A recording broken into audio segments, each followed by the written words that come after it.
Min Munich għal Berlin u Barcellona l-EU Startup Summit ilu jsir 10 snin u f'dawn il-jiem għall-ewwel darba qiegħed jittellef f'Malta bla tendenza liħ tisbuq l-2000 ruħ.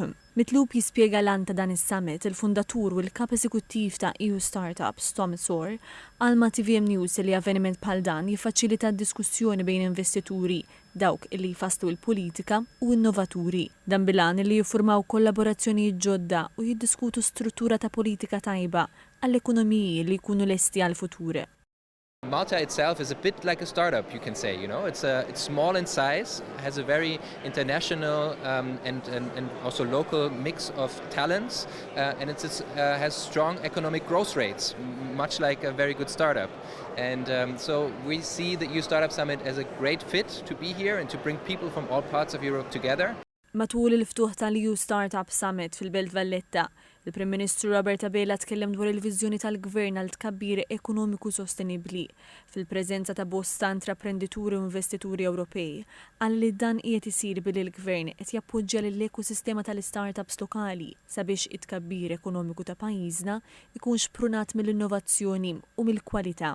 Fost oħrajn, ħloqna venture fund l-għandu 10 miljun euro fih li qed ninċentivaw u nagħtu opportunità l-ewwel darba lil tant żgħażagħ illi dik il-ħolma jagħmluha realtà. Dr. Bela spjega li dan il-modell ekonomiku ser ikun qiegħed iżid il-produttività illi tissarraf f'impjiegi b'pagi ogħla, aktar ġid u prosperità akbar.